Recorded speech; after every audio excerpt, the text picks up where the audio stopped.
Before the review starts, this is a spoiler warning. Spoiler warning. Spoiler warning. Fred is going to spoil this big time. Spoiler! Fred MacGuffin reviews. Vampire's Kiss, 1988. Nicolas Cage. Weirdly brilliant. The Sunday Mail. Okay, let's read the back of this.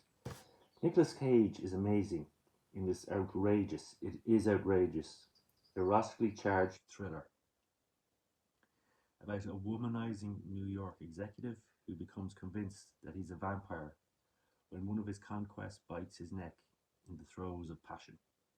Jennifer Beals sizzles as the femme fatale who sets Cage on his batty course in this darkly funny, lively imaginative fantasy. Yeah, this is wacky. This is comedy gold, especially Cage's performance in this. Nicolas Cage never fails to, when he's dialed up to 11, he never fails to entertain. So we have director Robert Berman here, and he also directed Apology for Murder. We have writer Joseph Minion, who also wrote After Hours. And Nicolas Cage, Hollywood legend. Yeah, I'm trying to watch as many films by Nicolas Cage as I can, because he's great. We have to admit, he is great. And in this, he lets loose. He goes for it. His performance is bizarre and dialed to 11. He goes for it. Face Off, Leaving Las Vegas, got an Oscar. The Rock, Mandy, Kick-Ass, Ghost Rider, Wild at Heart, Con Air, Snake Eyes, Lord of War, Knowing, Joe, Pig. Yeah, that's only the tip of the iceberg. He's been around for a long time. This is one of his early roles, and yeah, there's some really standout, over the top, scenes in this of the madness of Peter Lowe, who's a posh sort of publishing executive, and he's a bit of a womanizer. And yeah, he has one girlfriend, Jackie, that he's stringing along. And Jackie's played by Cassie Lemons, who you may have seen in Candyman, Silence of the Lambs, Hard Target, Gridlocked.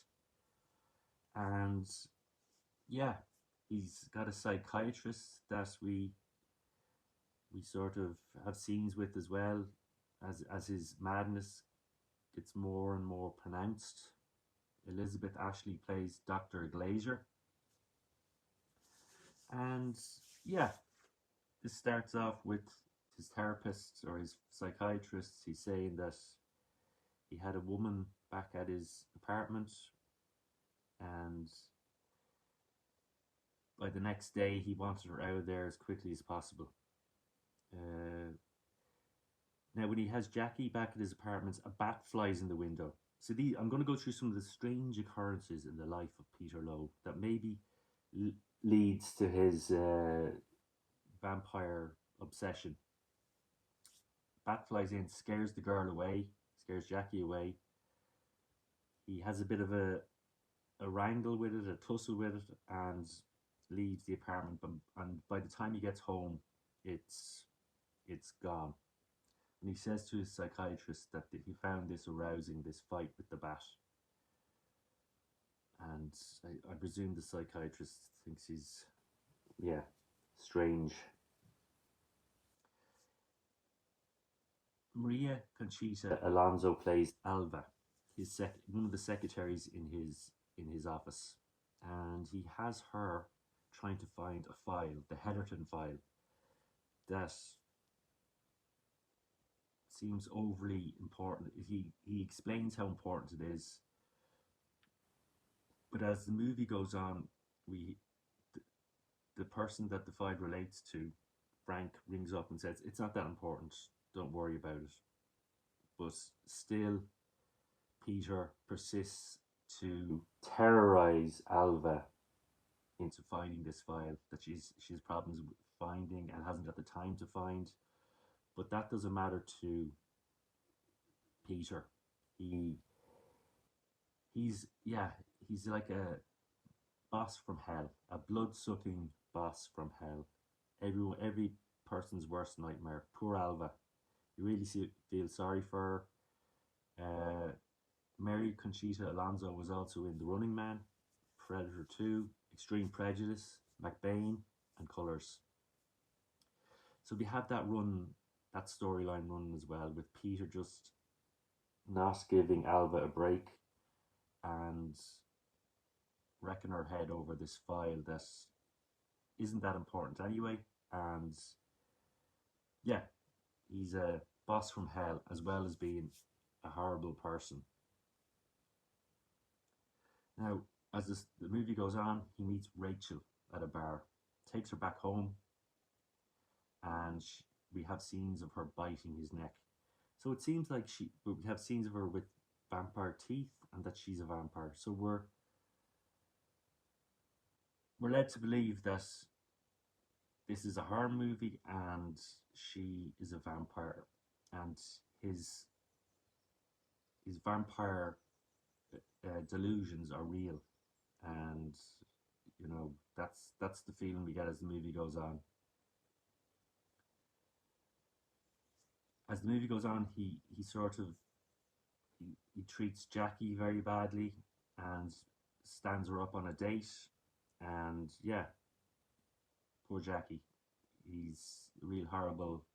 He's a really horrible guy, and Jackie, yeah, Jackie sends him a note to say we're finished, and he loses it. He trashes his apartment, and yeah, and he sort of takes things out on Alva. He's running through the office chasing her about the file. She she threatens him with a gun, that she has a gun which she uses for protection.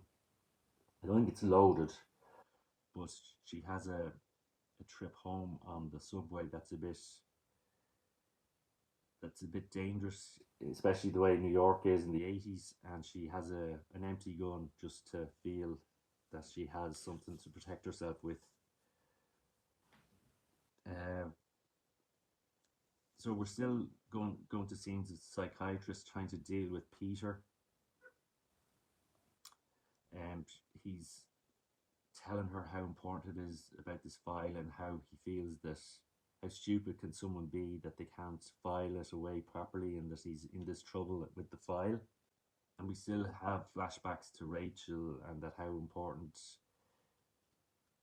the relationship is to her, and how good he is to keep it a secret. And we also have a scene of Peter eating a cockroach. And trivia here, it is a real cockroach, and Nicolas Cage did eat it for the movie. So that's how far he commits to a role. And yeah, horrific scene. It feels like, yeah, just be warned. Jennifer Beals plays Rachel.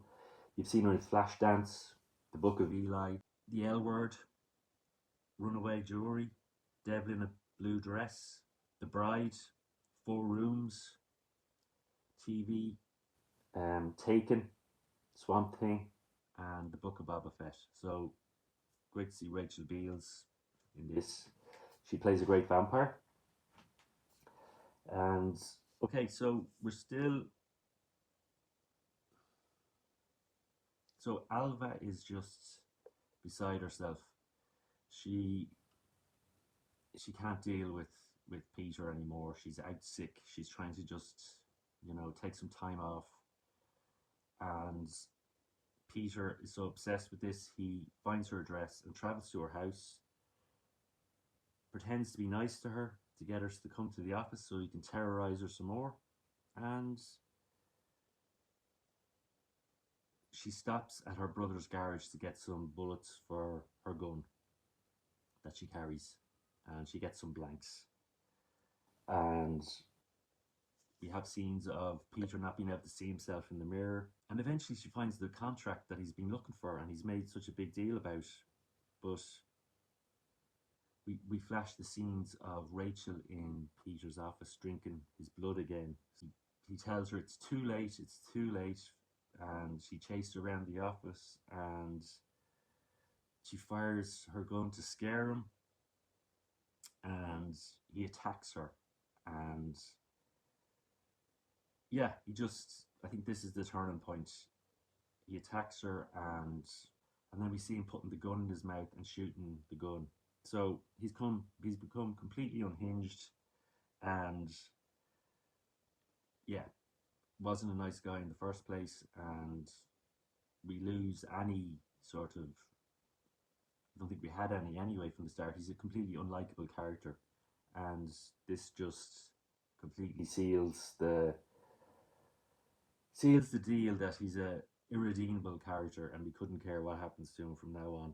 This is where he starts to run around the streets saying he's a vampire. He goes and buys vampire teeth from an occult shop.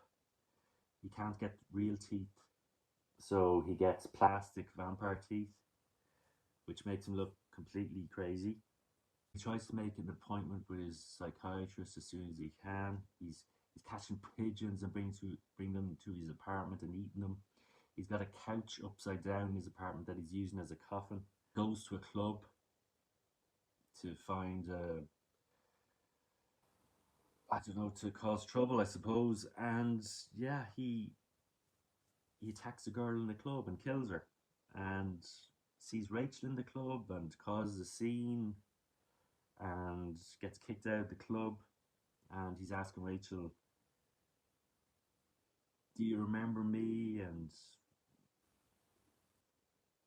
Alva tells her brother about the attack, and her brother is of course crazy and wants to get revenge on Peter. And they find his house, and we end the film with Peter getting staked through the heart by Alva's brother. He for some reason brings a piece of timber from a pallet home with him, and it's there. And I think it feels like Peter wants to be put out of his misery, and that his mental breakdown is tragic, and he wants to just end it. So yeah, that's basically the movie. It's bizarre. It's a different take on the whole vampire story. It starts out like, yeah, there's a real vampire, and then we feel like that that part of the story is gone, and we're looking at Peter's mental breakdown. And yeah, so it's two things. You were hoping it's okay. It's a vampire story, and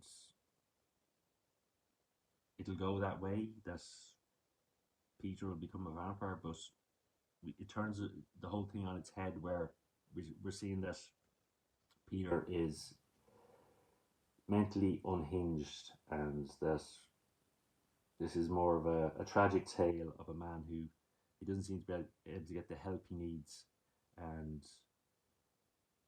that he's going through a tough time in his life and a horrific time in his life. And it feels like could be a look at that era of the 80s sort of culture where people didn't treat each other like it's like the capitalist sort of society sucking the poor and sucking the life out of the working classes and taking what it can for itself.